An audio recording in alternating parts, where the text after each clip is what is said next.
to Analysis Chat, a bi-weekly discussion with your lecturers for 220. I'm Dr. Biggs, and here with me is Dr. Kikianti. Hello. And Dr. Lay. Hello. We have a special guest this week, again. Hopefully this will become a regular feature. Professor van der Berg. Hi. Some of you may have met Professor van der Berg in 114. He is an expert in algebra, especially in ring and module theory, and a little later on we can hear more about that. But where are we now? Well, 7 weeks into the course, we've written our first semester test. Can you believe it? Yes. Did you pass? Yeah. Results are out. Results are out. Some people did really well. Yeah. Had some impressive arguments. We had 2 people score 100%. Very good. Even if they didn't score 40 out of 40, they still got 100%. Yeah. But we also had some people performing quite poorly. So we have a long road ahead of us still. Semester's not over yet. Yes, there is still a chance to redeem yourself. Yes. Okay, so what have we been doing? Well, I think in lectures we've just been finishing off with sequences of real numbers. We have quite a big proof in the proof of Bolzano-Weierstrass theorems. Yes, which is... I quite like the proof of Bolzano-Weierstrass because... Does you use monotone convergence theorem? Well, one, we build it on what we know, but also it doesn't feel that tricky. There's a good intuition about how to go about it. Yeah. If you have the idea of let's use monotone, and then you start looking at a sequence, well, how could I conceive of this proof? It's not that difficult to draw up a plan, right? You try and choose the maximum, the next maximum, the next maximum. That's a way of getting a monotone sequence. Yeah. And if that doesn't work, well, what is the other way you can build it? Yeah. It's quite constructive, you mean? Yes! So the Bolzano-Weierstrass theorem, of course, comes in many guises. From what you're saying, I guess it's the version that says every bounded sequence has a convergent subsequence. Yes. Because there is a variant that says every bounded set has got, infinite bounded set has got an accumulation point. Yes. Which is, in essence, the same result. Yeah, then the proof of the textbook totally use completeness axiom, otherwise... The completeness axiom you need, otherwise this is not Correct, going to work. Indeed. Yeah. So this is another point on Bolzano-Weierstrass theorem. So at the first lecture of undergraduate seminar series, so we're doing some topics from proofs from the book. So James Lowe presented a proof of Brouwer's fixed point theorem. And he uses some triangulation, so Sperner's lemma. And he needed to construct a sequence in R3, so inside this triangle, that is convergent. So this triangle is a bounded and closed set. And the claim in the book says, well, there exists a convergent subsequence in there. And I pointed out, well, look, this is Bolzano-Weierstrass theorem, which we will prove in 220. Yes. So it's surprising that it appeared there. Well, yes and no. Yes and no. As mathematicians, we know this thing crops up everywhere. Yeah. And I mean, this is because it's in existence results. Existence results are fantastic. So I did point out to him that finally now you will get to see the proof of at least in the version of sequences in real numbers. And that means whenever you walk into many dimensions, you still on one dimension proof. One dimension. Anyway, so last week we asked the question, why episode, sequence? you mean? Last episode. I am lost in time. We asked the question, why sequences? Yeah. And well, we posit some answers. Yeah. But perhaps this time we can also have a bit of a discussion about some of the historical ways in which sequences first appeared. Yes. Zenos Paradox. So suppose one person, let's call him Homer, wishes to walk to the end of the path. So before he gets to the end, and he has to get halfway there. And before he can get halfway there, it must be a quarter of the way there. Yes. And then an eighth, and so on, 1/16th, and so on and so on and so on. So that means he never gets there. He never gets there. He will never get there. So because he always has another half to go. Half to go. It's clearly not true, right? Physically. And at the time, I think people knew something was up, something's wrong with this argument. But what was wrong, they could not explain it. Yeah, it was, I mean, definitely there was a logical problem. because you keep on making steps, and definitely after every step you're not there. Yeah. So this process will never terminate. Yeah. And yet, intuitively, I mean, the guy's going to get there, but what's wrong? Where is our thinking What's failing? wrong with the mathematical argument that says you will never get there? Yes. Exactly. And I think for us, it's actually almost hard to conceive as to why this is a problem. Yeah. It's like talking about zero. It's like, how can somebody imagine a world without zero? We almost cannot conceive of not having zero or not having negative numbers. Yeah. But these were big issues in their days. Before you have that, before you're told that this is a convenient thing, it's not natural, actually. It is completely flabbergasting as to how to go about things. And if numbers are to measure quantities, then the notion of a negative number is just quite absurd, and it took a very long time for this to be accepted. And in fact, even some of the Renaissance mathematicians were doing quite sophisticated mathematics, solving cubic equations, but discarding negative solutions. It seems, seen through a modern lens, this is just absurd. Yeah. We've come a long way in the world of mathematics. Yes, I am eternally surprised at how natural all of us take real numbers to be. Yeah. Whereas if you actually start digging into their construction, they are weird objects. Oh yes. Yeah. So do we have a date on Zenos Paradox? How old is it? Millennia ago. Yeah. Certainly. BC, right? Yes. It's happened in our life. We have infinite plans. We keep doing. If I want to have this, I have to do the other. Keep doing that. The plans keep going, but it never stops at one point. And until we do the first step, I still keep thinking I'm gonna get a good mark. I'm gonna graduate. I'm gonna get blah blah blah. But you never get. But my plans never lead to fruition, so I don't see a paradox there at all. Yeah. So the main point students have to do the homework to understand the thing, but they never touch it and then they never get anything. So it's a paradox. Well, and James, you did the homework very well, then that's why you done it. But anyway, for us now, the paradox is pretty much resolved because we have the machinery of convergence. And if we're thinking about somebody walking, then the time it takes to cover each distance is halved each time as well. And yes, you are adding infinitely many number of times together, but ultimately that will converge to a number, and they will get there in finite time. Yes. Now we can explain it. Back then they couldn't. Yes. Back then they didn't have the machinery. They didn't have the machinery. It's like trying to do certain things with negative numbers. Yeah. Without them, some things can be incredibly difficult to solve.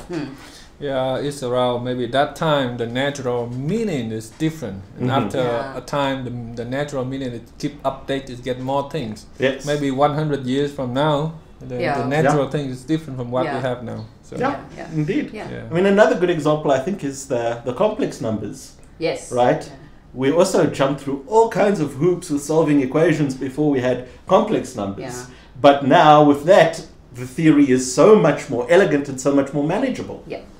The complex numbers is, of course, an example of a ring.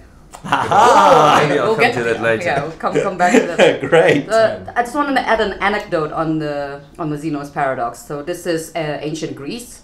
Turns out in ancient China, a similar problem also came up with the story there is with a stick. You have a 1 foot stick, and every day you take half of it. Then you take another half, you will never run out of stick. That's the argument. It's clearly wrong, but no, it's right if it's every day. If your time isn't being halved, right, then you will continue cutting the stick. Except there's one problem: is what when you get to a width of one atom. Right? So what do you mean by exhausted? This is what you're saying. Right? How are you going to split the atom by the time you've cut down to one atom's width of stick? And for me this is interesting because this is the question of whether reality in a sense is continuous. Yeah. You can split an atom. Haven't you watched the series Chernobyl? Are you going to split the quarks then? The stick is not easy to understand. You just get a cake. each day you eat a half of it. Yeah, you will never run out of cake. And suddenly an ant just walk into the room and finish it. What else did we do in class with sequences? I haven't finished all of them, but anyway, it's good. My class always behind the things. Yeah, we did monotone convergence theorem. Yes. Yeah, and we constructed. Well, there was an example of construction of root 2. Indeed. Using sequences of rational numbers. Yes. And I mean, this is important stuff, is having good algorithms to approximate various things. Yes, yes. Whether it be certain irrational numbers, square root 2, we need it in some calculations, right? Yes. It's absolutely vital to solve some problems, is we need this quantity square root 2. Yeah. How do we find a good approximation? Well, usually we work with rational numbers, and that's how we also compute. We need some method of getting to square root 2. Yeah. We need all kinds of methods of approximating these numbers.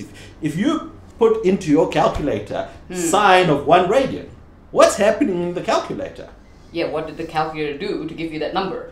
Yeah. Indeed. Yeah. I mean, it's a little complicated, but ultimately behind it there's a sequence approximation for that value. Yeah, yeah. And that sequence is a Cauchy sequence. If you look at the decimal expansion of any number and you look at its the terms in that expansion, they constitute a Cauchy sequence. So in a sense, our real numbers are just Cauchy sequences of rationals. Yeah. Even with the pi, we also have a method to compute it by rational numbers. Yeah. I discussed in the workshop this week that not just square root of 2, but square root of any positive number you can. There's a method for it. And this method is quite old, from Mesopotamia civilization, so 1200 BC or something like this. So we use monotone convergence theorem to show that it converges to the square root of. No, and the approximation of pi also has a beautiful and rich history. Yes. Right? People coming up with various sequences to try and find better and better ways and faster ways to get to pi. Yeah. And this was before computers. They were computing and computing. And of course, if you have to do it by hand, you're definitely going to try and find a method that works better. Yeah. And for us, I mean, even nowadays, it's good to have better methods. And I mean, there were so many mathematical papers just on this topic. How do we efficiently calculate pi? Yeah. In the textbook, we have an example for number e as well. Yes. Yeah. We did that in the workshop. I didn't have time. Proving the irrationality of these numbers is, of course, not so an interesting historical project, which is not that easy. Mm-hmm. I think proving that e is irrational is not too hard, but the proof that pi is tricky. Yeah. Not just a nice little trick like with square root 2. Yeah. Yes. Proof by contradiction. Yes. It's a beautiful proof, that actually. It is. But the proof that pi is irrational is a lot more difficult. We assume it. And by induction, we have it. So we talked about Cauchy sequences this week. Anything to add there? Because the study guide actually does not say anything about Cauchy sequences. But why are we doing Cauchy sequences? That's a good question. Yes. Right? Why are your lecturers deciding to burden you with extra material on Cauchy sequences when it is not in the study guide? We have a reason. Yeah. The sequence has the name of a mathematician. Come on. It's got to be important. But Professor van den Berg told me the other day you have a very nice description about Cauchy sequence. The sequences that deserve to converge. Aha! But sometimes they don't, and it's not the sequence's fault. It's the fault of the number system in which the sequence is embedded. Yes, it's interesting. There's some philosophy to this. I always say they're the ones with the potential to converge. Yes. But they're fully deserving of convergence because their terms get closer and closer together. Yeah. And so they deserve some reward for that. And when they get there, they discover there's nothing there. There's no one there to meet them, which is disappointing. And as I said, it points to a deficiency in the number system. Indeed. The lack of completeness. So the rationals have disappointed them. Yes. Yes. Yeah. Not the real numbers. They're very So reliable. we touched on last time a little bit as to how sequences can be very useful basic objects just for playing around in spaces. Yeah. And I think Cauchy sequences particularly become almost one of the most important basic objects we have for spaces more generally. Yeah. Because we can use them to describe completeness. So we mentioned in our lectures that the statement of the completeness axiom is actually equivalent to saying that every Cauchy sequence converges. And so somehow it should be easier to construct Cauchy sequence more than monotone sequences, right? Well, the point about Cauchy sequences is that they can be interpreted in far more general situations outside of the real numbers. So you can use the notion of the convergence of Cauchy sequences to define completeness for other algebraic systems. Whereas if you're working with suprema and so on, you're limited to ordered structures like the reals. Exactly. Well, I mean, even just Euclidean R2, ordering already becomes a problem. And so it becomes much less natural to state completeness in terms of suprema infinitum. No, I just remember, is it the same for the algebraic, meaning that every polynomial has a solution? That's algebraic closure. That is something else. That's an algebraic notion, whereas here completeness that we're discussing here is a topological notion. So it's the sort of algebraic cousin, if you like. So I like that. So the completeness is just a son of the algebraic. I like that direction, yes. But we have you mean the algebra comes first and then the analysis second? Not all my colleagues would agree with that. We have 50% algebraists in this room at the moment. They're going to hate us. Okay. So we've got a good foundation in sequences, and we will definitely be relying on this foundation as we go forward. You will see in our next topic, which some of us have started, continuity. We will definitely make use of sequences in some of our arguments, especially because they are useful objects for finding that things exist. If we have the Bolzano-Weierstrass, we get existence of a convergence there for free. And on the topic of continuity, of course, you can characterize continuity via sequences. Yes. So we do prove the composite rule, that if you have a continuous function and you have a sequence which converges, then of course the new one you form. But this is actually quite nice, as you say, is if you now try and scope that over all possible sequences, and you make the statement that for every sequence that converges, that if you compose it with a function, it converges. And that's continuity. That is continuity. So it can entirely be captured just in terms of how the function acts on sequences and whether it preserves the property of convergence. So I quite like that. That's I'm a geometry, invariance. Functions are acting invariantly on convergent sequences. And you need to get a continuous somewhere to make it work. Yes, so the function is not continuous, then it can take convergent sequences into non-convergent. So that's some part I see usually students stuck with that. And where and why we have to find our continuous function. And the choice of continuous function is somehow applicable for all of us. It's easy to get a point to get converged to that point. When you get a different function, so the converged point with that sequence is still the same, but you get different function. So you can play with many kind of function and make sure you get the continuous function to get to that point, whatever you do. Like you have a different car, she has a different car, but we still get to university.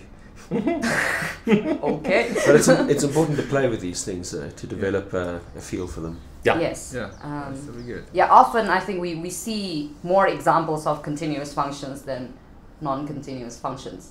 And, which actually in class we will talk about really weird discontinuities. I mean, well, it makes sense. We play with the things that have nice properties. Yes, of course, you like the nice ones. And even though, I mean, once you start measuring how many, and you start building a mathematical framework, actually there are no continuous functions compared to all possible functions available. Yes. You're gonna cry out loud. Yeah, I'm so rich now. Anyway, and hopefully we'll be making good on some of our promises from 114. Yes. That finally we will be proving things like the extreme value theorem. Right? That any continuous function on a closed interval has a maximum and a minimum.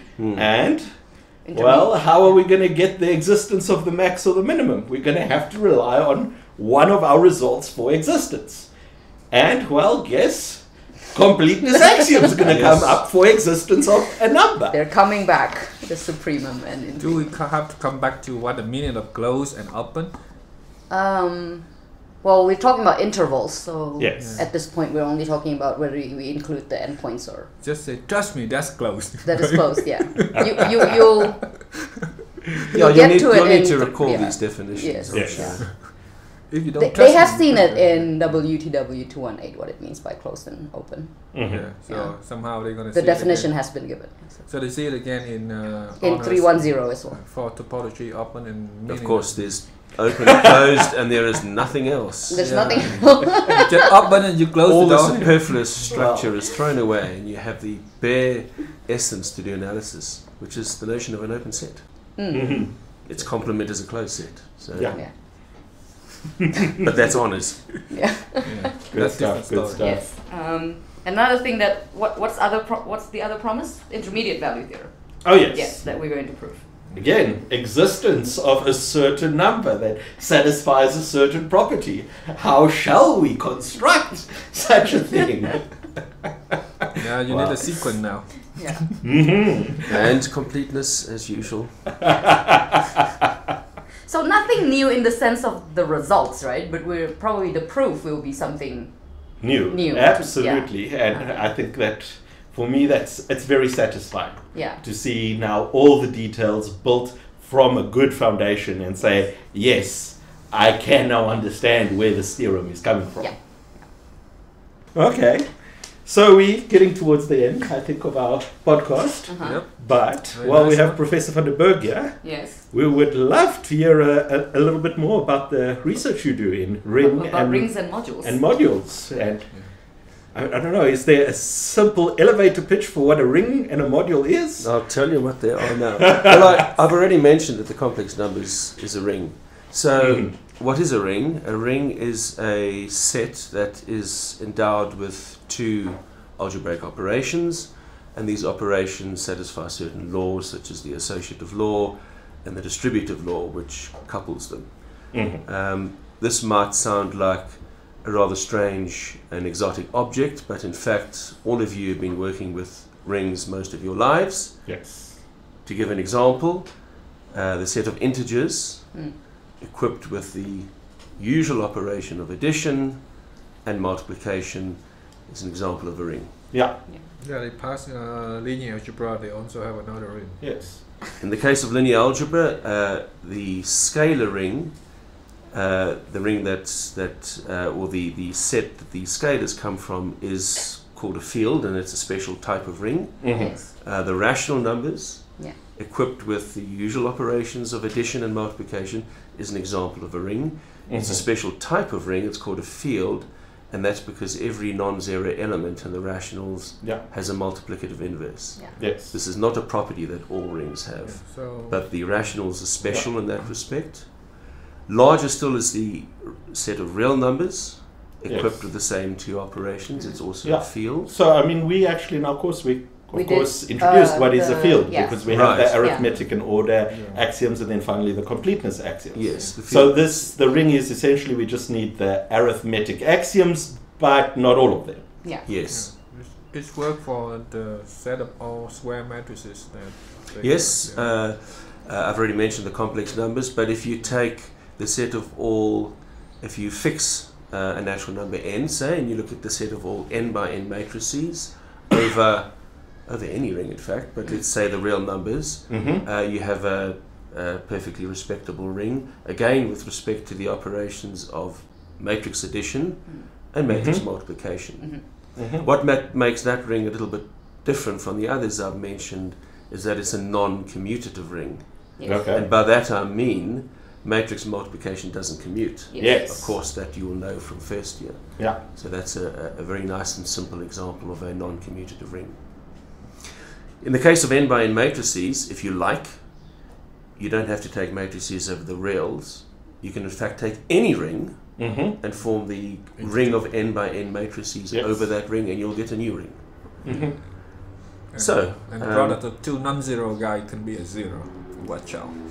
Yes. Yeah, some unusual things can happen in the ring of matrices. You can multiply two non-zero things together. Exactly. To get zero. Of course, this can't happen in the integers or the... Well, in fact, our students had to prove that if you multiply two real numbers and you get zero, one of them has to be zero. Yes. And we derived it from our axioms. Yeah. So by dropping a few of those properties, that no longer becomes derivable. Yes. Rings that have this property that if a product of numbers is zero, then one of them has to be zero, are called integral domains. So the ring of n by n matrices, as long as n is larger than 1, is not such a ring. It's non-commutative. And there are what is known as zero divisors everywhere. Non-zero elements, which when you multiply together give you something zero. So those are rings. Of course, I've mentioned some. There are too many to mention. One can spend the rest of one's academic career studying these things, as I have done. The other thing that ring theorists need to consider are objects called modules. So associated with any particular ring, there is a class of objects called modules. To take an example, if you consider vector spaces over the rails, this is in fact an example, a vector space is an example of a module. If you were to take a vector space, and instead of taking your scalars to be rails, as you do when you study linear algebra, you take your scalars to come from any ring, then you have something which is called a module. Okay. Of course, if you take your scalars to come from a ring rather than a field, then the variety of possible modules you can get is vast, and it's nothing like the situation of vector spaces. For the ring and module theorists, vector spaces are in a sense fairly uninteresting because we can describe them up to isomorphism very easily. They are too nice. Too nice, They're all isomorphic, to use the jargon, to direct sums of copies of the underlying field. Not so when you're working with arbitrary rings. We always give them a test on the Z module for easy computation. So we don't actually touch the irrational or rational. So the modules, incidentally, over the integers are precisely the abelian groups. And you'll learn about groups in in WTW 381 in your third year. First semester or second semester? First semester. First semester. Yeah, no, it's another one of those basic objects for mathematics that is just beautiful. Yes. Thank you for saying that, Dr. Biggs. Well, I also work on groups, so. Big groups. Yes. Infinite one. Yeah, so then you've got the good mixture of the topology, the analysis, and the algebra. Lovely. Lovely. Yes, but so given that wonderful description, I think one good question might be for our listeners is, well, why as mathematicians do we go on and make things even more abstract? Are the reals not enough? Why are we dropping axioms and wanting to look at even more general things? Why do we need to abstract further than a metric space? Or why do we need to abstract further than a field? Well, let me give an example. If we want to understand the integers, we can't do this by just staying in the integers. If you look at all the powerful techniques in number theory now, they involve complex analysis techniques, contour integration. So we need to, move out of the box if we want to understand the contents of the box properly. Yes, I quite like that answer. Climb up the hill. Yes, no, I mean, often the kind of properties that we're looking at are not best described at that level. that the appropriate level to describe them is a more general setting, where if you organize things in that general setting, then the kind of statements you want to make becomes much more natural. Whereas if you're looking at it in only that specialized case, it's hard to see how things fit. And I think this is, a lot of mathematics is just talking about finding the right level to talk at, right? And this goes in both directions. If you have something too specific, it can be difficult to see what's going on. And if you abstract and generalize too far, then it also becomes meaningless. Yeah. So somewhere in the middle is just the right level of abstraction to really capture the ideas you want to discuss. Yeah. I think the simplest to explain right now is vector space, right? I mean, students probably, some of our students taking 221, they would have seen examples of vector spaces, not only Rn, spaces of functions, space of all matrices. So you don't have to redo this whole thing in all those cases. You can just do it in one go. You develop a general theory that covers lots of special cases. And that general theory which you develop can sometimes be easier to derive in that setting than it could be in one particular case. Yes. You see, in the cases, there's a lot of superfluous structure that sometimes clouds the arguments. Exactly. And when you work with an abstract theory, you strip away all the superfluous detail and you see the essence. That's a different level, but the easiest for all of us that brings us to mathematics. That the last theorem of Fermat, right? We understood that maybe from the 5th grade. It's easy to state the theorem. Well, this is classic number theory. Is the statements are very easily understandable. The way to prove it can they have to build a theory. It's a grand tour of mathematics. I believe. We mentioned this in the workshop. I was talking to the students about constructible numbers. I think Dr. Lay brought this up in our very first podcast. You can, for example, given a unit length, a line segment of unit length, then you can, using straight edge and compass, you can construct square roots, you can construct multiplication of two numbers, rational numbers, etc. And the other thing that I mentioned in the workshop is that a new way of constructing things is using origami, so by folding things. And one problem that compass and straight edge cannot do is bisecting an angle. Sorry, trisecting an angle. That's what I meant. Trisecting an angle. This is impossible to do. But with origami, you can do this. So I think by introducing, because when you do origami, you have to lift to another dimension so that you receive this fold. You get this fold, and somehow this introduce a solution to trisecting an angle. And this is a very new development. Not too old. Make sure next time we attend it. But you mentioned the impossibility of trisecting the angle by a straight edge and compass. So I have to make a plug for algebra here again. Yes. Please. In 381, you will actually prove using the techniques of field extension theory why this is impossible. So it's a beautiful application of this theory. Yes. Wow. I think lots of discussion there. We had a beautiful session this time. I think that brings us about to an end. Professor van den Berg, thank you very much for joining us. Oh, it's been a pleasure. Wonderful once again to have a different voice and a different context coming in. Okay, I think that's it for this week's episode. Indeed. Ciao. Bye. Split tie.